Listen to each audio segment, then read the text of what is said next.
আমার ছেলে সব সময় খিচুড়ি খুব পছন্দ করে। ছোটবেলা থেকে প্রতিদিন খিচুড়ি দিলে সে খুব মজা করে খায়। আজকে বাইরে বৃষ্টি হচ্ছে। প্রিয় দর্শক, আসসালামু আলাইকুম। বাইরে অনেক বৃষ্টি হচ্ছে, আর বৃষ্টি দেখে খিচুড়ি রান্না করতে চলে এলাম।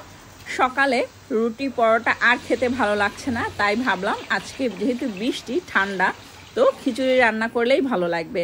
আমি এখানে 3 প্রকার ডাল নিয়েছি আর ভাতের চাল নিয়েছি।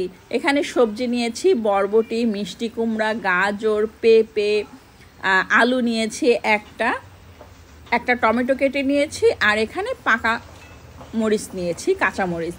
তো এই যে এখন একসঙ্গে হাতে মেখে এই খিচুড়িটা করব। পেঁয়াজ কুচি এবং রসুন কুচি দিয়েছি, 1/2 চামচ হলুদ গুঁড়া, মরিচ গুঁড়া, ধনে গুঁড়া দিয়েছি, লবণ পরিমাণ মতো, তেল দিয়ে দিলাম 1/2 কাপ, 2টা তেজপাতা দিয়ে এখন খুব ভালো করে মেখে নিব। আর খিচুড়ি হাতে মেখে সবজি খিচুড়িটা রান্না করলেই আমার কাছে বেশি ভালো লাগে খেতে। আমার ছেলেও খুব পছন্দ করে খিচুড়ি। তো এখন পানি দিয়ে দিচ্ছি, পরিমাণ মতো পানি দিয়ে দিব।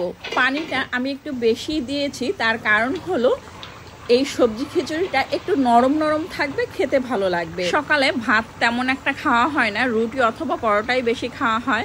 মাঝে মধ্যে বাদাম অথবা খেজুর খেয়েও থাকা হয়, কিন্তু খিচুড়িটা মাঝে মধ্যে খাওয়া হয়। যখন বৃষ্টি দেখি তখনই খিচুড়ি রান্না করি। বৃষ্টি দেখলেই আমার খিচুড়ি রান্না করতেই হবে, আর বৃষ্টিতে খিচুড়ি খেতে খুবই ভালো লাগে। গতকালকে মুরগির মাংস রান্না করেছিলাম, সেটা ফ্রিজে ছিল, তো যতটুকু ছিল ওটাই দিয়ে দিলাম এই খিচুড়ির মধ্যে। খুব ভালো করে নেড়েচেড়ে এখন ঢাকনা দিয়ে ঢেকে দিব।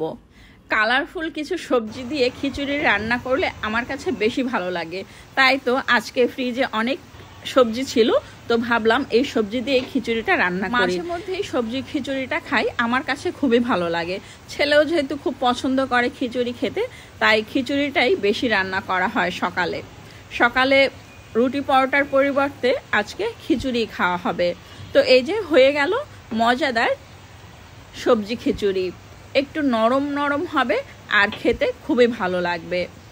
এখন সকাল 10টা বাজে, সবার ক্ষুধা লেগেছে, খিচুড়ি খাবো সবাই মিলে। এখন খিচুড়ির সঙ্গে আছে কালো জিরা ভর্তা।